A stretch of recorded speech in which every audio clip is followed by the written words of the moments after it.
You're standing in a kitchen that isn't yours yet, running your hand along a granite countertop, doing that thing where you imagine your own coffee mug sitting on it.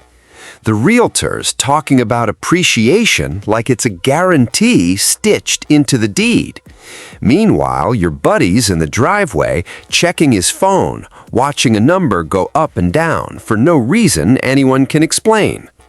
Two religions, real estate and stocks, both promising the same thing, that money left alone long enough turns into more money.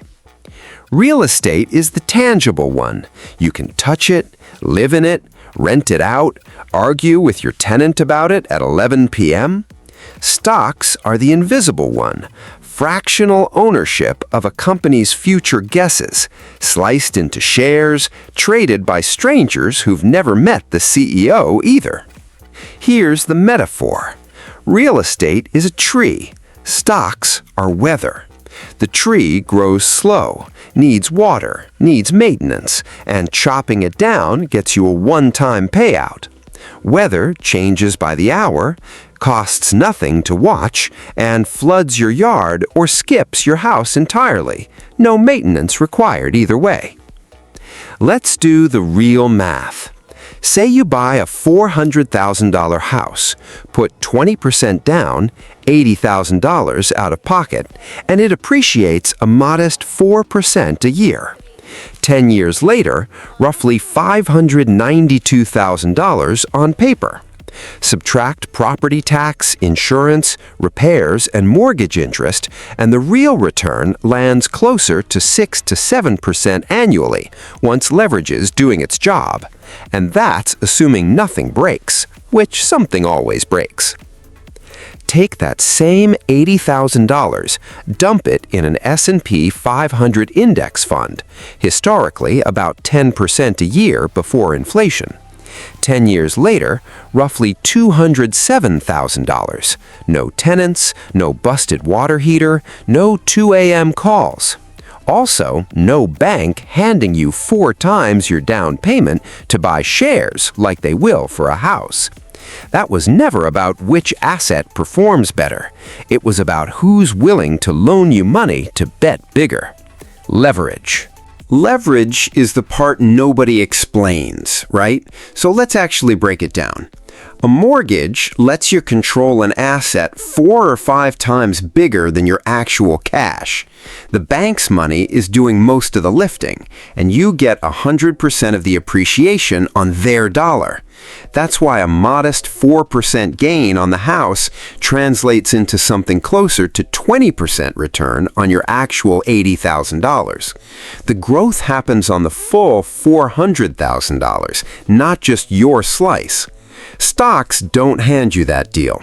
Sure, you can buy on margin, but brokers get nervous fast. Margin calls exist, and nobody's letting you 5x your position on a whim, the way a mortgage lender will for a house with a roof and an address. So real estate wins on leverage. But leverage cuts both directions. It's a knife, not a trophy. If that house drops 10% in value, you didn't lose 10% of your money. You lost 50% of your down payment, because the loss also gets applied to the full $400,000, not your $80,000 sliver. 2008 wasn't a real estate problem. It was a leverage problem wearing a real estate costume. Meanwhile, stocks crash too, obviously, but you're not one bad year away from owing a bank more than the asset's worth. There's no foreclosure notice for a portfolio, just a bruised ego and a chart you stop looking at for 6 months. Now let's talk about liquidity, because this is where real estate quietly reveals itself as the needier partner in the relationship. You want to sell $50,000 worth of stock? That's a Tuesday afternoon and a few clicks, done before your coffee's cold. You want to sell $50,000 worth of house? That's inspections, appraisals, a realtor taking 6%, a buyer's financing falling through twice, and 3 months of your life you're not getting back. Real estate is a tree. Pulling it up by the roots takes effort, and it doesn't grow back overnight. Stocks are weather. You can walk inside anytime you want. And then there's the thing real estate has that stocks never will: a roof. You can't live inside your index fund. A house is the one asset that pays you in shelter, even while it's technically losing value on paper, which is either the smartest hedge in personal finance or the world's most expensive security blanket. Depends on the decade you bought in. Now let's talk about the tax code, because the tax code loves real estate the way a parent loves their favorite kid, and stocks are the one who has to work twice as hard for half the praise. Depreciation lets you write off a portion of your rental property's value every year. On paper, the IRS pretends your building is dying a little bit annually, even while it's actually gaining value in the real world. And you get to deduct that phantom loss against your income. That's not a loophole, that's a feature, built in, on purpose, right there in the code. Sell the property and want to avoid capital gains? There's a maneuver called a 1031 exchange. Roll your profit into another property and the IRS lets the tax bill sleep indefinitely, as long as you keep playing musical chairs with real estate.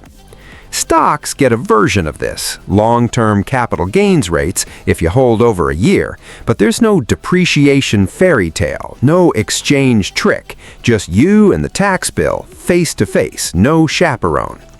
Here's the metaphor. Real estate taxes are a negotiation. Stock taxes are a toll booth. One you can talk your way around with the right paperwork, the other you pay every time, same rate, no exceptions, no matter how charming you are. But, and this is the part real estate influencers conveniently forget to mention on the way to their next seminar, all those tax advantages assume you're actively managing a business. A rental property is a part-time job wearing a passive income costume. Something breaks at 2 a.m., it's your 2 a.m. A tenant stops paying, you're the one filing eviction paperwork, not your stockbroker. Compare that to owning shares, you do nothing. You know nothing about the company's plumbing, literally or figuratively, and the dividend still shows up quarterly like clockwork. No phone calls required. That's the real trade being made here. Real estate pays you in returns and headaches. Stocks pay you in returns and silence. Which one's worth more depends entirely on whether your time is expensive or cheap, and be honest with yourself about which one that actually is. So here's the actual verdict, and it's going to disappoint anyone who wanted a clean winner. Historically, the S&P 500 has outperformed residential real estate on a pure percentage basis, roughly 10% annually versus real estate's 3 to 4% raw appreciation. But raw appreciation isn't the full story, because nobody buys a house with 100% cash, and leverage is where real estate quietly claws its way back into the ring, sometimes even ahead, depending on the decade, the city, and how lucky your timing was. Diversification is the other piece nobody wants to hear. A stock portfolio can be spread across 500 companies with one purchase. You're never betting the farm on a single roof. A house is one asset, one location, one roof, one flood zone, one bad school district decision by the local government you didn't see coming. That's concentration risk wearing a welcome mat. Here's the metaphor to leave you with. Stocks are a buffet. Real estate is a single entree. The buffet spreads your risk across 100 dishes. The entree better be good, because it's the only thing on your plate. The real answer, the one nobody puts in a YouTube thumbnail, is that this was never an either-or question, it's an and question. The wealthiest people you'll ever study didn't pick a side. They used real estate for leverage and cash flow, and stocks for liquidity and diversification, letting each one cover the other's weaknesses like a financial tag team match.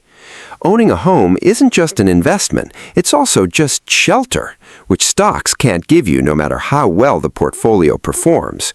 And owning stocks isn't just paper, it's the fastest on-ramp to compounding that doesn't require a mortgage application or a 2 a.m. phone call about a busted pipe.